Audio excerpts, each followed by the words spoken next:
तो पहले training module में स्वागत है।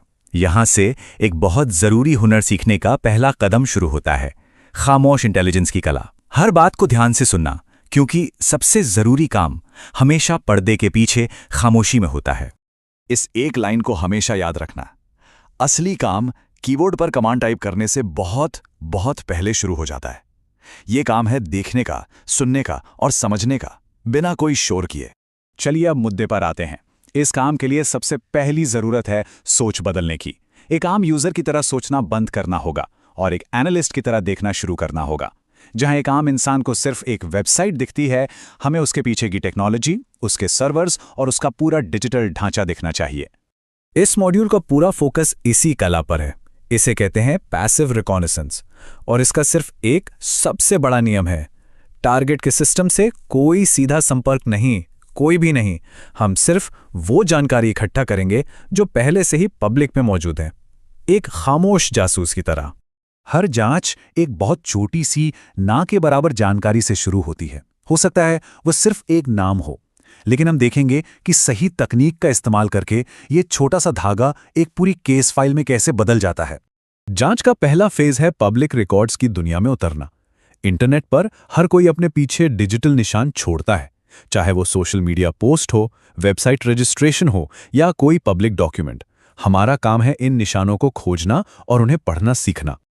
और हमारा सबसे ताकतवर हथियार गूगल, लेकिन हम इसे आम लोगों की तरह इस्तेमाल नहीं करेंगे। गूगल डॉकिंग की मदद से हम उन फाइलों और जानकारी तक पहुंच सकते हैं जो पब्लिक तो हैं पर छिपी हुई हैं। साइट ऑपरेटर का इस्तेमाल करके हम सिर्फ एक खास वेबसाइट के अंदर खोजते हैं, और फाइल टाइप से हम उन रिपोर्ट्स या डॉक्यूमेंट्स को ढूंढ सकते हैं जो शायद गलती से पब्लिक कर दिए गए हों। अगला कदम है हु इज लुकअप।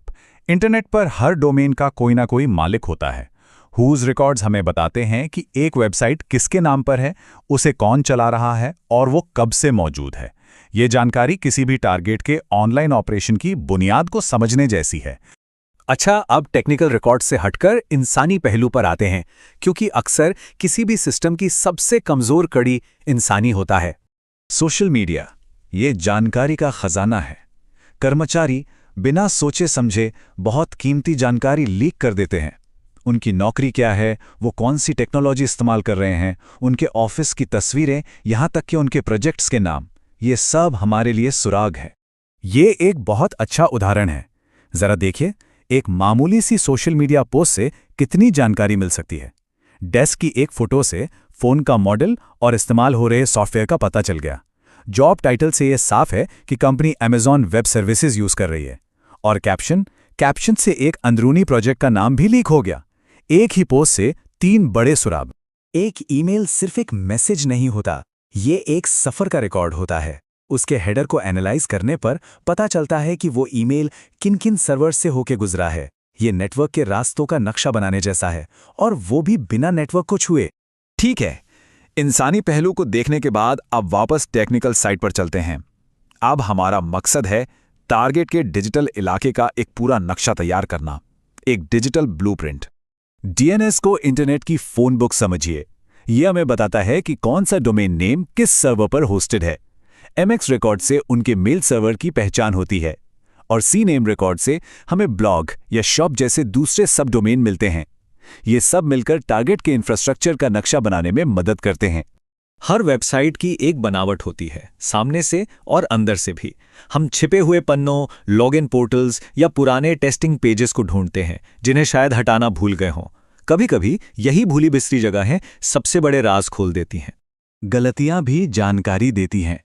जब कोई वेबसाइट क्रैश होती है तो वो अक्सर अपने राज उगल देती है।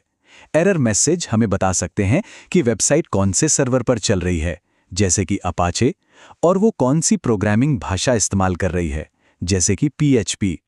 अब तक हमने जो भी जानकारी के टुकड़े इकट्ठा किए हैं, उन्हें एक साथ जोड़ने का वक्त आ गया है। इस पूरी प्रक्रिया का आखिरी मकसद एक मुकम्मल दस्तावेज बनाना है। इस मॉड्यूल को पास करने के लिए आप सबको एक अटैक सरफेस मैप बनाना होगा। ये टारगेट का एक पूरा डिजिटल ब्लूप्रिंट होगा। इसमें उसकी सारी ऑनलाइन प्रॉपर्टीज, टेक्नोलॉजी और संभावित कमजोरियां शामिल होंगी। यही आपका फाइनल काम है। यादें हमने कहां से शुरू किया था? सिर्फ एक नाम से।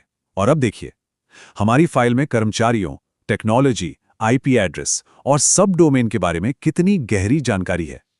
ये ताकत है खामोश इंटेलिजेंस की। एक बहुत जरूरी फर्क को समझना होगा। अब तक हमने जो भी किया है वो पैसिव है, यानी दूर से देखना। एक्टिव रिकॉनेसेंस में सिस्टम को सीधे टच किया जाता है, जिससे पकड़े जाने का खतरा होता है। वो अगला लेवल है और वो इस मॉड्यूल का हिस्सा बिल्कुल नहीं है। इस काम के साथ बड़ी जिम्मेदारी भी आती है। अगर आपको गलती से कोई भी सेंसिटिव डेटा मिलता है तो उसे फौरन रिपोर्ट करना होगा। उसे कॉपी या शेयर करना सख्त मना है। ये ट्रेनिंग सिर्फ सीखने के लिए है और आपके सारे एक्शन पूरी तरह से पैसिव ही रहने चाहिए। ये कोई सलाह नहीं, नियम है। जानकारी इकट्ठा करते वक्त कुछ चीज़ों से बचना भी उतना ही ज़रूरी है। तस्वीरों में छिपा मेटा डेटा, जैसे कि जीपीएस लोकेशन या कैमरे का मॉडल, इन्हें इकट्ठा नहीं करना है। हमारा फोकस सिर्फ ऑर्गेनाइजेशन के इंफ्रास्ट्रक्चर पर है, किसी की पर्सनल जानकारी पर नहीं। मैं इस बात को फिर से दोहरा रहा हूं। ऑब्जर्वेशन वहां खत्म होता है जहां इंटरैक्शन शुरू होता है। वो एक लाइन है, एक सीमा है। इस ट्रेनिंग के दौरान उसे पार नहीं करना है। अच्छा, इस मॉड्यूल को खत्म करने से पहले आइए उन खास शब्दों पर एक नज़र डाल लेते हैं जो हमने आज सीखे हैं। ये 5 शब्द इस मॉड्यूल का निचोड़ हैं: footprinting, passive reconnaissance, Google docking, हुइज lookup और अटैक सरफेस मैप। इन्हें अच्छी तरह से समझ लीजिए, क्योंकि जैसा हमने सीखा, ज्ञान ही असली पहुंच है और किसी भी ऑपरेशनल काम से पहले इसी ज्ञान की जरूरत पड़ती है।